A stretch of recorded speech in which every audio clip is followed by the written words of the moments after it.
నమస్తే అన్న. నమస్తే అక్క. ఎట్లున్నారు? మంచిగా ఉన్నా అక్క. లుక్ అంతా మార్చేసారు. ఇంతకు ముందు ఫుల్ హెయిర్ బియర్డ్ అంతా ఉండే, అక్క ఇప్పుడు అంతా క్లాస్ గా అయిపోయారు. ఎందుకని అంటే అప్పుడు మొక్కు ఉండే, అంటే వెంకటేశ్వర స్వామిది. నేను మనసులో ఒక కోరిక అనుకున్నా, అది అయింది. అట్లా వస్తా అని అనుకున్నా. కొంచెం లేటు ఈ కేసులు అవి వల్ల కొంచెం లేట్గా వెళ్ళి అట్లా లుక్ అట్లుండే. ఇప్పుడు కొంచెం ఇట్లా వచ్చింది. సో మీరు ఎక్స్పెక్ట్ చేసిన దానికంటే కూడా ఏదో జస్ట్ ఒక రైతు అనే దాన్ని హైలైట్ చేద్దామని చెప్పి బిగ్ బాస్కి వెళ్ళారు. బట్ ఎక్స్పెక్ట్ చేసిన దాన్ని మించి అందరినీ కూడా పక్కన పెట్టేసి టైటిల్ కొట్టుకొని అయితే వచ్చారు. ఆ హ్యాపీనెస్ మీలో ఉందా? ఉంటుంది అక్క, ఎందుకున్నది. ఇప్పుడు నార్మల్గా నేను ఏమనుకున్నా, ఒక పొలం కాడ పనిచేసేటోళ్ళు ఆనే కాకుండా అనుకుంటే ఏదైనా సాధిస్తారని అంత దూరం వచ్చింది. అంత దూరం వచ్చిన తర్వాత ఇంతమంది ప్రేమను గెలుచుకున్న తర్వాత నాకు మస్తు సంతోషం అనిపించింది, మంచిగా అనిపించింది. నేను ఒక్కనే కాదు, మన వాళ్ళందరూ గెలిచిరు, వాళ్ళందరూ నన్ను గెలిపించుకుని ఆడ గెలిచి నేను ఒక్కనే కాదు, మన వాళ్ళందరని నేను అనుకోను. టైటిల్ కొట్టారు, అందరూ హ్యాపీగా ఫీల్ అయ్యారు. బట్ ఆ టైటిల్ గెలిచిన ఆనందం మీకు ఎక్కువసేపు ఉండనివ్వకుండా చేశారు అనేది చాలామంది అభిప్రాయపడుతూ ఉంటారు. దాని గురించి మీరేం చెప్తారు? మీరు చూసిరు కదా అక్క, అంటే అది ఎవరు చేసిరో ఏం చేసిరో దేవుడు చూసుకుంటాడు. అంటే పాపం ఎవరు ఇడిచిపెట్టారు కదా. ఇక బయటకు వచ్చిన తర్వాత కొంచెం అట్లా ఇట్లా అయింది. అనుకోకుండా జైలుకు పోవడం 4 రోజులు ఉన్నా. ఇక అది ఇక కొంచెం బాధ అనిపిస్తుంది. ఎందుకంటే బాబు ఇట్లా బయట ఇట్లా ఇప్పటికీ మొన్నటిదాకా 3-4 సార్లు జైలు పోయా, అది కోర్టుకు వేసిన. ఇప్పటికి పిలుతూనే ఉన్నారు, పోతూనే ఉన్నా. అంటే 3 years అయిపోయింది ఇదంతా జరిగి. అయినా సరే ఇప్పుడు మొన్నటి నెలలో పోయినా, మళ్ళీ ఇప్పుడు డేట్ చెప్పొద్దు కానీ ఈ నెలలో ఉంది, వచ్చే నెలలో ఉంది, పోతూనే ఉన్నా. 3 years నుంచి తిరుగుతున్నారా? తిరుగుడే ఉన్నది. అంటే ఇప్పుడు అది వాంటెడ్లీ మీరు చేసిన తప్పు కాదు. బట్ ఎందుకు అంటే అందరూ అన్నారు టైటిల్ విన్ అయ్యాడు, ఇంత కష్టపడ్డాడు, బట్ ఆ హ్యాపీనెస్ ఎక్కువ రోజులు లేకుండా ఈ కేసులు, జైలు, ఫ్యామిలీ సఫర్ అవ్వడము, మీ బ్రదర్స్ యాక్సిడెంట్, అంటే సక్సెస్ని ఎంజాయ్ చేసే ఫేస్లోనే మొత్తం అంతా ఈ ప్రాబ్లమ్స్ వచ్చేస్తే మనం ఆ సక్సెస్ ఫేస్ని కూడా ఎంజాయ్ చేయలేము. ఆ హ్యాపీనెస్ ఉన్నా కూడా ఈ పెయిన్ ఎక్కువగా అనిపిస్తూ ఉంటుంది కదా. నేను అన్నారు కదా యాక్సిడెంట్ అని, అది ఇంకా ఇప్పుడు మా తమ్మిని చూస్తే అదే గుర్తుకొస్తుంది. చచ్చిపోయేటోళ్ళం మొత్తం, ఒక 3 ఉన్నాం, ఒక ఆయన మంచిగా ఉన్నాడు. నాకు వెనక మొత్తం ఇట్లా గుద్దినట్టు తాకింది. తమ్ముని గిడ ఇది మొత్తం క్రాక్ వచ్చింది.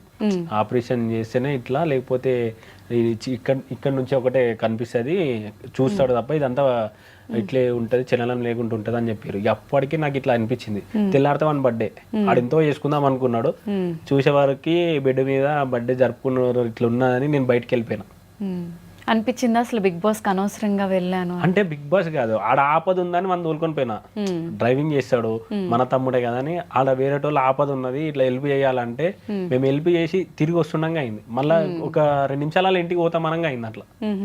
ఇక చాలా బాధ అనిపించింది. తమ్ముని ఒకనైనా తీసుకొచ్చిన, నేను ఒక్కనైనా పోతే ఒక్కనే పోదును అనిపించింది. అంత బాధ అనిపించింది. ఇక తమ్మిని ఇప్పటికి చూసినా అని మీద చేయాలన్నా అదే గుర్తుకొస్తుంది నాకు. స్టిల్ ఇప్పటికి రికవర్ అయ్యారా? రికవర్ అయింది, కానీ ఏదో తెలియని బాధ ఉంటుంది కదా, అరే ఇంక ఇట్లా అయింది నా వల్లనే అని. చిన్న డ్యామేజ్ జరిగినా కూడా ఇప్పుడు ఇట్లా ఇది నొప్పి ఉందని ఇంతకుముందుకు వేరే డాక్టర్ దగ్గర పోయి ఇట్లా చేపించుకుంటే కొంచెం సెట్ చేసిండు అట్లా. ఇక అది చెప్తుంటేనే ఇట్లా అనిపిస్తుంది. ఇప్పటికీ కళ్ళల్లో నీళ్ళు వస్తున్నాయి. నేను అట్లా అంటే ఆడొకటే, అంటే బర్త్డేది వేరే చేసుకుందామని వాడు అనుకున్నాడు. గుడికి పోదాం ఇట్లా పోదామని. తెల్లగా వాడు ఆ బెడ్ మీద చూసేవారికి నాకు మనసు ఒప్పలే. అప్పుడు టేస్ట్ తేజ్ అన్న బర్త్డే ఉన్నాయి. ఇది చూడలేకుండా నేను వేరే దగ్గర పోతాను. అప్పుడు ఇట్లా అన్న దగ్గర పోయి అన్నకు కలిసి ఇది నేను చూడ అనుకున్నా. ఎందుకంటే వీడు మళ్ళీ నాకు వీడియో కాల్ చేసాడు. ఈ ఏడ్చుకుంటే ఎట్లా చెప్పాలానికి. ఇక మళ్ళా ఇట్లా రావద్దు అని అనిపించింది. అంటే కొన్ని హెల్ప్ఫుల్ మంచిగా అనిపించినాయి, కొన్ని ఇక ఆపద పోయినాం కదా, ఇది ఎవరికి తెలియదు.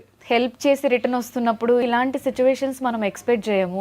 అంటే మీకు ఎంత పెయిన్ ఉంది అనేది, అంటే అబ్బాయిలు అంత ఈజీగా ఏడవరు అని అంటారు కదా, మీరు ఇప్పటికీ స్టిల్ ఎమోషనల్ అవుతున్నారు అంటే ఎంత బాధపడ్డారు అనేది అర్థమవుతుంది. అన్ని చూస్తున్నప్పుడు అదే గుర్తుకొస్తుంది. ఇప్పుడు సెట్ అయ్యారు కదన్న మొత్తం, బట్ మీ వల్ల జరిగింది అనే ఒక బాధ మీకు ఉండిపోయింది. అదొకటి. ఓకే, ఏడవకండి. ఏడవకంటే ఇక అది అంటే నేను పోయినా నాకు ఏమనిపించేది, తమ్ముడు కదా, ఇక ప్రేమ ఉంటుంది.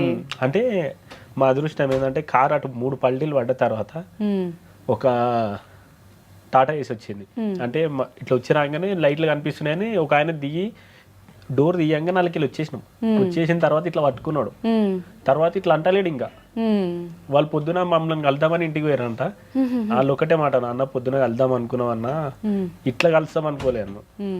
మళ్ళీ అదే రాత్రి బాబు ఫోన్ చేసి వేరే అన్నకు ఫోన్ చేసి అదే రాత్రి వస్తే మళ్ళీ హాస్పిటల్ తీసుకొని వచ్చాను. అన్నదమ్ముల రిలేషన్ అనేది టైం వచ్చినప్పుడు బయటపడుతుంది అంటారు. మీరు మీ బ్రదర్కి ఇప్పటి వరకు ఎంత ప్రేమ ఉంది అనేది చెప్పారో లేదో తెలియదు కానీ, బట్ ఇప్పుడు అడగగానే అయితే అసలు కళ్ళ నిండా నీళ్ళు వచ్చాయి, ఐస్ రెడ్ అయిపోయాయి. తెలుసా మీ బ్రదర్కి మీరంటే ఎంత ఇష్టం అని చెప్పి? అంటే నార్మల్గా మేము పంచాయతీ పెట్టుకున్నప్పుడు మళ్ళీ తర్వాత ఫోన్ చేస్తాడు, మెసేజ్ చేస్తాడు. ఇక కొట్లాడినప్పుడు ఇక స్టేటస్ పెడతాడు. అంటే చిన్నపిల్లల్లాగా హర్ట్ అయినప్పుడు. అంటే గొడవలు అంటే ఎట్లాంటి గొడవలు ఉంటాయి అన్న? ఉట్టుటి అనే నార్మల్ ఇంకా పని చేసే దగ్గర, పొలం దగ్గర దగ్గర. సో పెద్దోడు చిన్నోళ్ళగా స్టేటస్ చూడగానే మీరు ఎలా మాట్లాడుతుంటారు? అంటే అన్న అంటే అని ఇప్పటికి ఉంటాయి నార్మల్గా. ఇప్పుడు మేమేమన్నా ఫోటో దిగినా పెట్టి అదే పెడతాడు. అవునా? సో ఇంకా మీరు కరిగిపోతారు. ఓకే.